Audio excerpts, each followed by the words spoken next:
Surgem novas provas que Lula tem rabo preso com Maduro, e após isso os dois podem ir para a cadeia, a esquerda está em pânico. Antes de continuar, peço gentilmente que você curta, compartilhe e se inscreva em nosso canal. Ative o sininho das notificações para receber nossas atualizações em tempo real. Seu comentário é essencial, pois ajuda mais patriotas a terem acesso a essas informações importantes. Agradeço desde já a sua participação. Por que o Lula continua apoiando o Maduro mesmo perdendo o capital político dentro do Brasil? Essa é a pergunta que todos estão fazendo. Vamos lá. A Rede Globo, a imprensa, já está batendo no Maduro, reconhece o Maduro como sendo um ditador sanguinário e que ele não ganhou as eleições. A própria esquerda, uma boa parte dela já reconhece isso também. O próprio PT, senador do PT, lá o Randolfo Rodrigues e a Marina Silva, ministra do Lula, boa parte do próprio PT já não consegue mais passar pano e já abandonou o Maduro. E aí fica a pergunta que ninguém conseguia responder até agora. Por que o Lula insiste em apoiar Maduro mesmo perdendo seu capital político aqui? Quando era o caso do Hamas, a esquerda estava junto com o Lula. Nesse caso, a esquerda já está brava com o Lula, falando: Lula, a imprensa está falando, Lula, por que você ainda está apoiando o cara? Eu vou explicar para vocês. E para você entender por que o Lula continua apoiando o Maduro e vai apoiar até o fim, basta você assistir esse vídeo aqui, depois eu vou te fazer uma explicação rápida. Mas para adiantar, é um caso de sobrevivência para não ser preso. Lula apoia Maduro, porque caso contrário, Lula poderá ser preso novamente. Assista esse vídeo que você vai entender. O ex-chefe do serviço secreto da ditadura venezuelana revelou que partidos de esquerda na Europa e também na América Latina foram financiados ilegalmente pelos ditadores Hugo Chávez e Nicolás Maduro. Segundo ele, entre os beneficiários está o ex-presidente Lula. Em uma carta de 7 páginas, o general Hugo Carvajal descreveu o esquema ao juiz espanhol Manuel García Castellón. Ele afirma ter como provar o financiamento de partidos de esquerda pelo governo da Venezuela. A carta foi divulgada pelo jornal espanhol O Que Diário. Carvajal diz que o governo venezuelano financiou ilegalmente movimentos políticos de esquerda pelo mundo por pelo menos 15 anos. Ele continua: enquanto fui diretor de inteligência e contra-inteligência militar da Venezuela, recebi uma grande quantidade de relatórios sinalizando que esse financiamento internacional estava ocorrendo. Os exemplos concretos são Néstor Kirchner na Argentina, Evo Morales na Bolívia, Lula da Silva no Brasil. Mais uma vez, e preste atenção. Da Silva no Brasil, Evo Morales na Bolívia, Lula da Silva no Brasil, Fernando Lugo no Paraguai, Itália e Podemos na Espanha. A história foi revelada dias atrás pela jornalista Cristina Seguí, uma das mais conhecidas da Espanha. Em nova entrevista, ela diz que Carvajal se encontrou diretamente com políticos do PT no Brasil. Cuando el Pollo Carvajal llega a Brasil en un avión fletado por una compañía, los políticos que le acogen son los políticos del PT. Estamos hablando, por ejemplo, de Gleisi Hoffmann. Gleisi Hoffmann. Y estamos hablando de un banco que hay en Brasil, que es Abanca, que tiene negocios con Lula e que tem negócios com Chávez. Então preste atenção. Gleisi Hoffmann que é a presidente do PT, foi a primeira a soltar nota defendendo a Venezuela e alegando que o Maduro era o presidente. A primeira a soltar nota. Lula tá comprando briga com toda a esquerda brasileira, a centro-esquerda, apoiando esse ditador sanguinário. Sabe por quê? Não é um apoio ideológico. Carvajal, que trabalhou lado a lado do Maduro, aqui tem uma imprensa, ó. Detalhes da fala de general sobre Lula revela segredos da esquerda. Possível financiamento internacional a políticos e partidos mostra que movimentos estão dispostos a tudo para conquistar seus objetivos ideológicos. Isso aqui saiu no R7, tá? Na Record. Esse dinheiro vinha do narcotráfico. A Venezuela foi financiada durante muito tempo e é ainda pelo narcotráfico. E uma parte desse dinheiro ia parar, de acordo com o cara que trabalhava, o chefe da inteligência, o general do Maduro, do bolso do Lula através da Gleisi Hoffmann. Maduro tem provas disso. Maduro tem provas que podem colocar Lula na prisão. Lula é refém dessas provas, dessas evidências, e por isso ele não vai deixar de apoiar o Maduro. Não é uma questão ideológica mais. É uma questão que o Maduro vira pro Lula e fala o seguinte: Lula, se você não me apoiar, amigo, infelizmente eu vou ter que mostrar pro Brasil e pro mundo o dinheiro que você recebeu da Venezuela, da ditadura e do narcotráfico. Primeiro que um partido político receber dinheiro de fora já é proibido, já é financiamento internacional, isso já deveria anular o registro desse partido. E o Lula receber dinheiro de uma ditadura ou de narcotráfico já é pior ainda. É Lula de volta na cadeia. Lula, para não ser preso, vai apoiar Maduro até o fim. E a Gleisi Hoffmann também, por estar envolvida, vai apoiar Maduro até o fim. Essa denúncia é do Carvajal tem provas, ele está preso hoje. Agora, o Maduro também, se o Carvajal tem, o Maduro tem essas evidências, tem essas provas que pode colocar Lula na prisão. Então tá claro. Agora sim a gente entende por que Lula vai até o fim para apoiar Maduro. Não é ideológico, é uma questão de sobrevivência. Se Maduro cair, ele leva o Lula junto. O ministro do Supremo Tribunal Federal, Luiz Roberto Barroso, admite que o STF atrapalhou o combate à corrupção no país. Entre elas está a extinta Operação Lava Jato. Vejamos a seguir.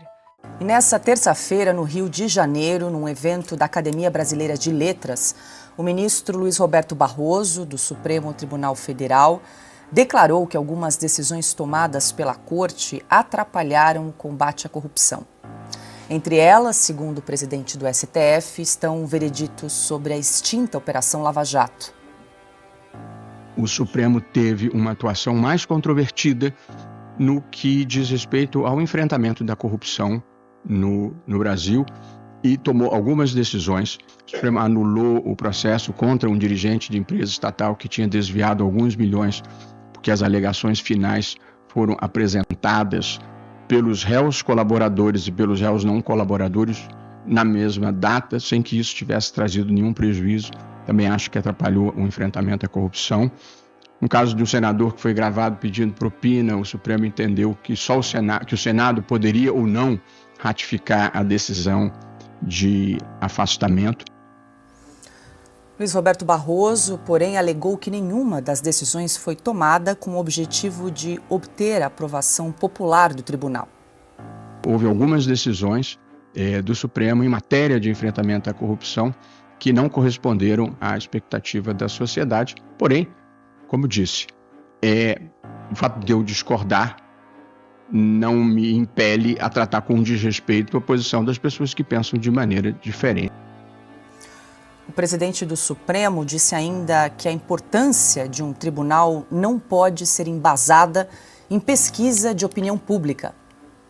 Mas a importância de um tribunal não pode ser aferida em pesquisa de opinião pública, porque existem na sociedade interesses conflitantes e sempre haverá queixas e insatisfações. Silvio, sua análise em relação a essas declarações do ministro Luiz Roberto Barroso, presidente do Supremo. Ele começa usando aí a palavra controvertida, né? Chamando de controvertida a atuação do Supremo durante alguns processos da Operação Lava Jato. Um eufemismo, vamos dizer assim. As falas do ministro Barroso são sempre empoladas, sempre pomposas, cheias de ondas. Ele nunca diz as coisas de frente, né, abertamente, como elas são. É evidente que o Supremo Tribunal Federal reabilitou criminosos, inclusive para a política.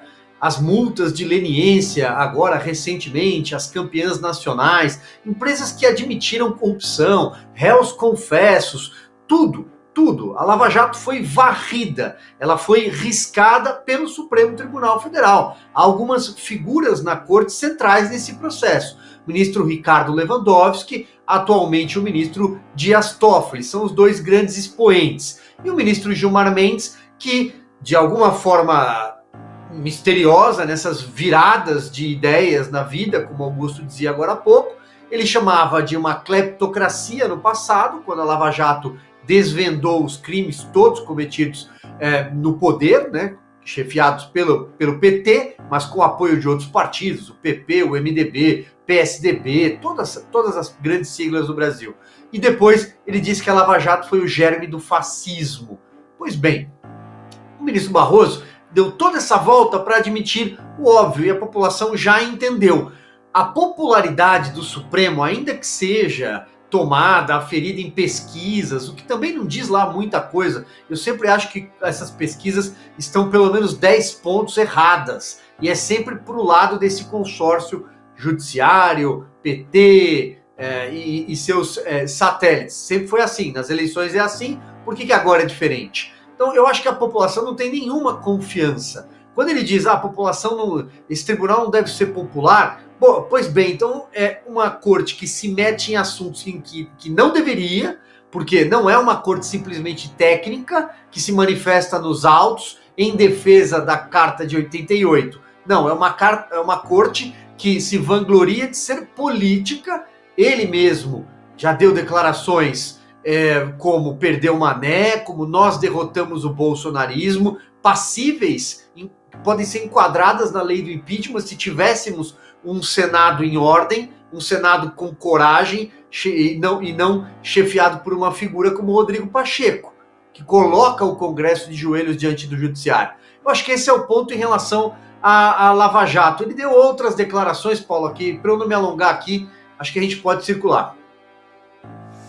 Piotr, seria mais simples se o ministro Luiz Roberto Barroso tivesse dito, né? O STF falhou no combate à corrupção. São inúmeros exemplos aí ao longo da Operação Lava Jato, que foi enterrada por várias decisões aí da Corte.